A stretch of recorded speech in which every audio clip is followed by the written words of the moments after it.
আমার সামনে আইনজীবী বসে আছে। আমি কি এখন ডিজিটাল আইনে মামলা করব? আপনারা জানেন যে তৌহিদুদ্দিন আফ্রিদিকে পুলিশে ধরে নিয়ে গেছে কালকে। তো আফ্রিদি ভাইয়ের সাথে আমার একটা ঝামেলা ছিল। আমি আসলে সোশ্যাল মিডিয়াতে একটা টেক্সট আকারে পাবলিশ করি 5 আগস্টের পরে। তো কি ঝামেলা ছিল সেটা আমি বলি। যে আমি চ্যালেঞ্জ দিয়েছিলাম যে বাংলাদেশের সেরা ইউটিউবার, মানে বড় ইউটিউবার তৌহিদুদ্দিন আফ্রিদিকে চ্যালেঞ্জ করলাম যে আমি তার উপরে সাবস্ক্রাইবার বানাবো।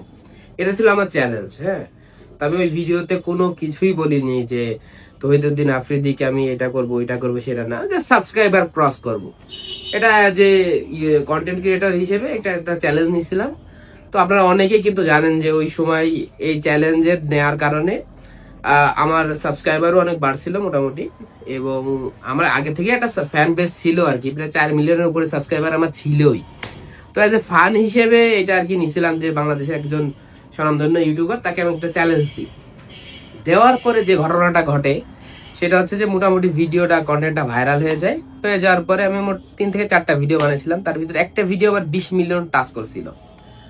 তো টাচ করার পরে একদিন আফ্রিদি ভাই আমাকে ফোন দেয় আর কি। তো উনি তো প্রথম সারির একজন ইউটিউবার, তো ছোটবেলাতেই একটা তার সাথে কথা বলার একটা ইচ্ছা ছিল। তো আফ্রিদি ভাই ফোন দিয়ে আমাকে বলে, আমি বললাম ভাই আমি আসলে আপনাকে অ্যাজ এ ফান হিসেবে চ্যালেঞ্জ দিয়েছিলাম, তো এটা আসলে ওইভাবে কোনো কিছু না, আসলে কেউ কারোর জনপ্রিয়তা কি ছাড়িয়ে যাইতে পারে না। তো এই যে ফান হিসেবে আমি করছিলাম, আমি বানাই সাইকেলের কন্টেন্ট, সাইকেল হুইলি টুইলি এইগুলা। আর আফ্রিদি ভাই তো ব্লগ ট্লগ হাবি যাবি অনেক কিছু বানায় আর কি। তো উনি আমাকে পজিটিভলি বলছে হ্যাঁ হ্যাঁ হ্যাঁ ঠিক আছে ঠিক আছে, কিন্তু আসলে ঢাকার মানুষের অ্যাক্টিংটা না আমি ধরতে পারিনি আর কি। উনি আমাকে ওইটা আর কি ঠান্ডা মাথায় যেটাকে বলে থ্রেড, ওইটা আমি ধরতে পারিনি। তবে আর একজন ভাই আমারে বলছে যে তুই এইগুলো করিস না, হ্যাঁ এই ভিডিওগুলো বানাস না, ও কিন্তু ওই তুই যেভাবে ভাবছিস ওইভাবে মানুষ না। তবে ভিডিও বানানো বন্ধ করে দিয়েছি, আর কোনো চ্যালেঞ্জ ভিডিও বানাইনি। 1 মাস পরে তৌহিদুদ্দিন আফ্রিদি আমাকে ফোন দেয়।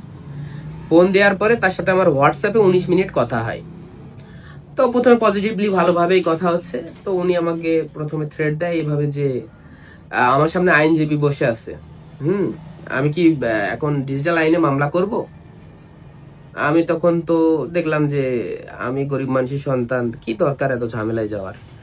তাই বলছি ভাই আসলে যাই ভুল হয়েছে, আমি আসলে বুঝতে পারিনি। আসলে এখানে আমি কিন্তু তার বিরুদ্ধেও কিছু বলিনি, তার পক্ষেও কিছু বলিনি। আমি একটা চ্যালেঞ্জ নিয়েছি। ধরেন বাংলাদেশের এখন সর্বোচ্চ ইউটিউবার কে? রাকিব হাসান। আমি তো বা একজন কন্টেন্ট ক্রিয়েটর বলতেই পারে যে আমি বাংলাদেশের সবচেয়ে বড় ইউটিউবার রাকিব হাসানকে ক্রস করব, বলতে পারে কিনা? পারে, এটা স্বাভাবিক। অনেকেই পারে যে আমি হচ্ছে যে আকিব ভাইকে আমি আজকে ক্রস করব। এটা তো অবশ্যই পজিটিভ একটা জিনিস যে আমাকে একজন ক্রস করতে যাচ্ছে, সে চ্যালেঞ্জ নিয়েছে, নিতেই পারে। তো ওই 19 মিনিটের কলে ওনার পাশে একজন বসেছিল, ওইটা নাকি উনি আর আইনজীবী। তো উনি বারবার ওই আইনজীবী থ্রেট দিচ্ছে, আমি কি ডিজিটাল আইনে মামলা করব, আমি কি তোমার এটা করব, আমি কি ওইটা করব। আমি ভাইয়া ভুল হয়ে গেছে, আমি একদম মানে মাপ চাইলাম, কারণ আমি 2টা কারণে মাপ চাইছি এবং জিনিসটা পজিটিভ ভাবে নিয়েছি। নাম্বার 1, আমি দেখলাম যে তৌহিদুদ্দিন আফ্রিদি প্রথম বিষয় আছে তখনকার সময়ে পাওয়ারফুল পারসন, দ্বিতীয় বিষয় আছে তার টাকা আছে, তৃতীয় বিষয় আছে তার আশপাশে অ্যারাউন্ডে যাদের সার্কেলের সাথে তিনি বেড়ায় তারা খুবই খুবই পাওয়ারফুল পারসন, কিন্তু আমি তো অত পাওয়ারফুল না। সো আমি দেখলাম যে এই গ্যাঞ্জামে না জড়ানোটাই ভালো আর কি। তো আমি যত পুরো 19 মিনিট মনে হয় 30 সেকেন্ড কল হয়েছে, আমি টোটালে মনে হয় কয়েকবার মাফ চাইছি। উনি বারবার এক কথা বলে, হ্যাঁ এই না ওই সেই না ওই, তুমি আমার চ্যালেঞ্জ দিতে চাইছো, তুমি অমুকরে চ্যালেঞ্জ দাও, আমি নাম বলছি না, আরো ডিটেলস অনেক ঘটনা ঘটছে। তো আমি টোটালে মাপ চেয়ে নিয়েছি, যার কারণে হয়তো বা আমাকে থানা পর্যন্ত বা ডিবি অফিস পর্যন্ত বা কোর্ট পর্যন্ত আমার যাওয়া লাগেনি আর কি। আর সব থেকে ইন্টারেস্টিং একটা জিনিস বুঝলাম যে আসলে জনপ্রিয়তার কিন্তু মানে হিংসার কোন মাত্রায় থাকলে মানুষ এইভাবে মনে করেন যে আইনজীবী দিয়ে থ্রেট দেয়। তো আমি এতদিন যাবত কোনো ভিডিওতে এইভাবে আসলে বলিনি। তো আজকে আমি আসলে কথাগুলো বললাম মন থেকে আর কি, যে আসলে আপনাকে একজন ছাড়া যাইতে পারে। আমি কিন্তু এই পৃথিবীতে একসময় ছিলাম নাকি? আকিব আহমেদ নামে কেউ ছিল না। আবার আমার থেকে ছাড়িয়ে যাবে আর একজন। আমার এখন ধরেন 4 মিলিয়ন সাবস্ক্রাইবার, সামনে আমারও উপরে একজন 10 মিলিয়ন 15 মিলিয়ন সাবস্ক্রাইবার আছে না? আছে। কিন্তু আমরা তো ছোট সারির ইউটিউবার, আমরা ধরেন সিনিয়রদের দেখে ইন্সপায়ার হয়েছি। তো ওই সময় এই হিংসার এই জিনিসটা আসলে আমি দেখলাম যে কি দরকার, ঝামেলায় যাওয়ার দরকার নেই, তাই জন্য একদম চেপে গেছিলাম আর কি। তো আমার যে উস্তাদ আছে, একজন আছে, নাম বলছি না, আপনারা সবাই চেনেন, উনিও বলছে যে দেখ ও ও এইগুলো পছন্দ করে না, তুই এই ঝামেলায় যাস না। তো তারপর থেকে আমি টোটালে একদম মনে করেন যে দেখবেন যে আমি ওর পর থেকে কন্টেন্ট রিলেটেড, মানে তহিদুদ্দিন আফ্রিদি রিলেটেড যত কন্টেন্ট আছে সব রিমুভ করে দিয়েছি।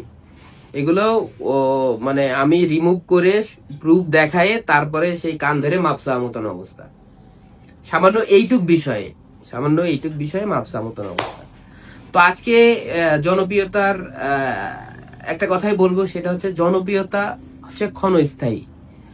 আপনি যখন কন্টেন্ট বানাই, প্রথমে 1-2 জন মানুষ দেখে, এইটাই আর কি, সংখ্যা আকারে 1 মিলিয়ন, 10 মিলিয়ন, 5 মিলিয়নে যায়, কিন্তু দিন শেষে আসলে এটার কোনো ভ্যালুই নেই। তো এটা একটা মরিচিকার মতো। তো আমি এতটুকুই বলবো যে আসলে আল্লাহ যা করে তা সবার কল্যাণের জন্যই করে, এবং বিচার তো আপনারাই দেখতে পাচ্ছেন আর কি। তো এই ছিল আমার গল্পটা।